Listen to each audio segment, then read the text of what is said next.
Si tu ne signes pas ce papier, ta mère mourra ce soir et ton père finira dans la rue. » C'est par ces mots que ma vie de jeune fille s'est arrêtée. J'avais 22 ans, des rêves plein la tête et je pensais que le mariage était une alliance d'amour.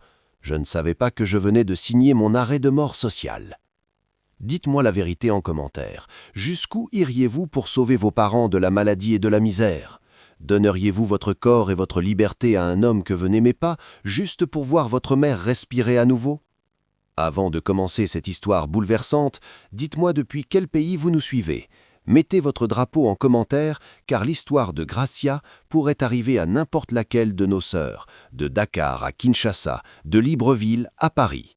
Écoutez bien, car le luxe cache parfois des démons que l'argent ne peut pas racheter.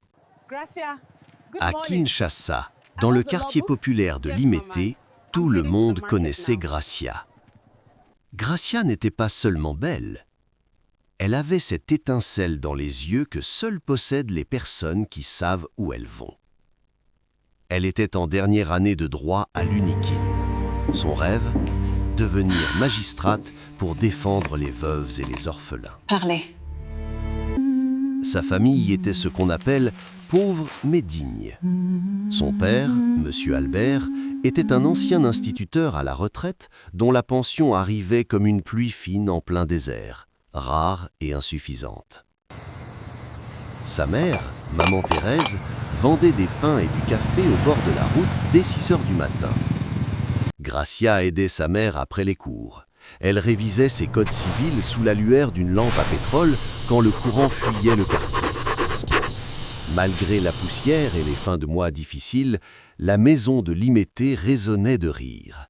Ils avaient peu, mais ils savaient eux. Gracia se disait souvent « Encore 1 an et je sortirai mes parents de cette vie. » Mais le destin est un joueur de cartes cruel. Un mardi soir, alors que la pluie tropicale battait les tôles de leur maison, Maman Thérèse s'est effondrée. Diagnostic, une insuffisance rénale aiguë compliquée par une infection sévère.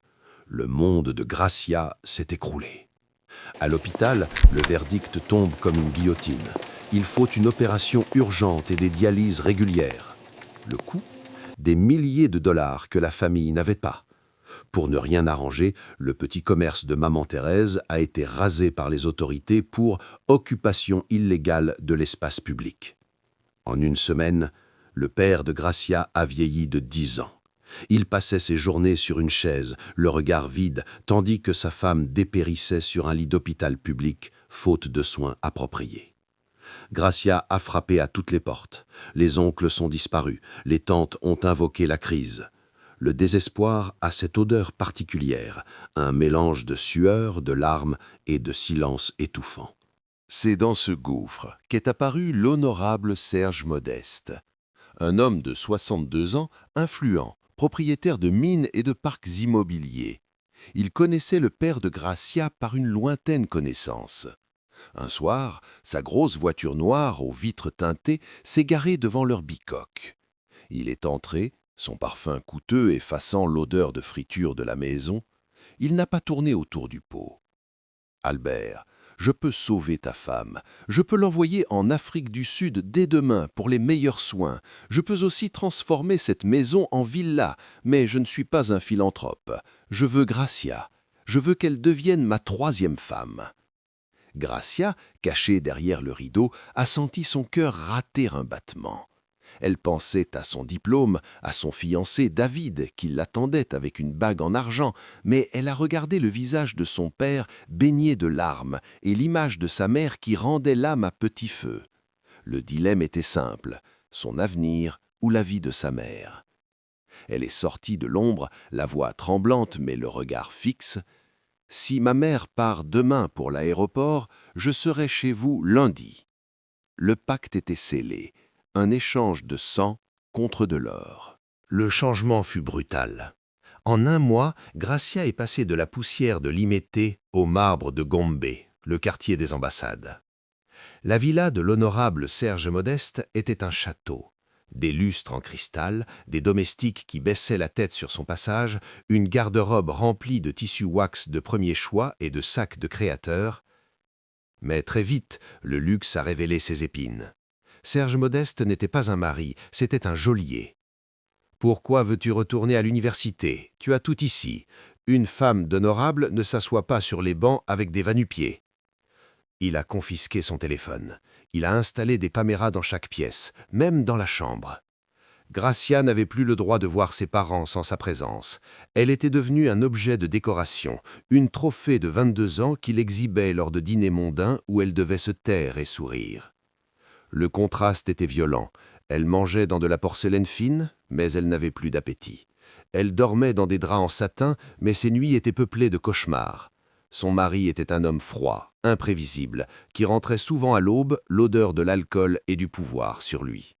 Un soir, alors que Serge Modeste était en mission officielle à l'étranger, il oublia de verrouiller la porte de son bureau privé, une pièce interdite à tous. Poussée par une curiosité née de l'ennui et de l'angoisse, Gracia y entra. Elle cherchait peut-être une preuve d'affection. Elle trouva une preuve de trahison. En fouillant dans un coffre-fort mal fermé, elle tomba sur des dossiers de création d'entreprise. À sa grande surprise, son nom, Gracia Albert, figurait comme directrice générale de 7 sociétés de transport et d'exportation de minerais dont elle n'avait jamais entendu parler. En lisant les contrats avec ses yeux d'étudiante en droit, elle comprit l'horrible vérité. Ces sociétés étaient des coquilles vides, servant à blanchir l'argent de mines illégales et à détourner des fonds publics. Des millions de dollars passaient par son nom. Serge Modeste ne l'avait pas épousée pour sa beauté, il l'avait épousée pour son innocence. Étant sa femme, elle bénéficiait d'une image respectable, mais surtout, en cas d'enquête, c'était elle qui serait légalement responsable. Elle était son bouclier judiciaire. Si le château de cartes s'écroulait, c'est Gracia qui finirait à la prison de Makala, tandis que lui s'échapperait avec ses immunités diplomatiques. Gracia sentit ses jambes se dérober. Elle était une proie. Elle tenta de confronter son mari à son retour. « Pourquoi mon nom est sur ces documents, Serge? Tu m'as utilisé !» Le visage de l'honorable se transforma. Il n'y avait plus de traces de courtoisie. Il la gifla si fort qu'elle tomba sur le marbre froid. « Tu n'es rien sans moi, petite fille. Tu as signé ces papiers le jour du mariage. Si je tombe, tu tombes. Et n'oublie pas que c'est mon argent qui paie les médicaments de ta mère. Tu veux qu'elle s'arrête de respirer ?» Le chantage était total. Mais Gracia était une fille de l'Imété. Elle avait appris à se battre. Pendant des semaines, elle fit semblant d'être soumise, tout en photographiant secrètement chaque document, chaque preuve de virement illégal avec un petit téléphone qu'elle avait réussi à cacher avec l'aide d'une domestique compatissante. Le jour où les inspecteurs de la brigade financière, aidés par une commission internationale, frappèrent à la porte de la villa, Serge Modeste sourit. Il pensait être protégé. Il désigna Gracia. « C'est elle, la gestionnaire. Voyez avec mes avocats. » Tu tiens. Je m'appelle Gracia Albert. Sur 7 sociétés que je n'ai jamais dirigées. Mais Gracia ne resta pas muette. Devant les inspecteurs, elle ne sortit pas des larmes, elle sortit des faits. Elle livra les preuves, les enregistrements de ses menaces et démontra point par point comment son identité avait été usurpée sous la contrainte. Le procès fit la une des journaux. Serge Modeste fut déchu de son immunité et condamné pour corruption et trafic d'influence. Gracia perdit tout le luxe. Elle quitta la villa de Gombe avec un seul sac, le même qu'elle avait en quittant l'Imété. Elle retourna dans sa petite maison. Ses parents étaient dévastés, mais sa mère était stabilisée. Gracia dut vendre ses derniers bijoux pour payer les avocats et les soins, mais elle retrouva son honneur. Elle reprit ses études. Le diplôme qu'elle obtint 2 ans plus tard n'avait pas le goût de l'or, mais celui de la liberté. Elle ne devint pas une magistrate riche, mais une avocate engagée pour les femmes victimes d'abus financiers.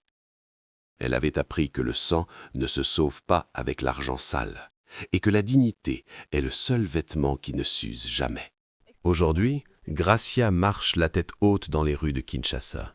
Elle n'a plus de chauffeur, mais elle n'a plus peur de l'ombre. Et vous, mes chers abonnés, qu'auriez-vous fait? Auriez-vous gardé le silence pour rester dans le luxe de Gombe et protéger votre famille? Ou auriez-vous pris le risque de tout perdre pour votre vérité? Dites-le moi honnêtement en commentaire. Je veux vous lire. N'oubliez pas de liker cette vidéo et de vous abonner pour ne manquer aucune de nos histoires africaines. Avant de se quitter, une pensée pour Moussa de Bamako qui nous suit fidèlement. Awa de Dakar, merci pour tes mots d'encouragement. Jean-Pierre de Bruxelles et toute la diaspora congolaise. Sarah de Douala, on a vu ton drapeau. Bernadette de Libreville, merci pour ton soutien. Que Dieu bénisse vos familles et vous protège des faux sauveurs. À bientôt pour une nouvelle histoire.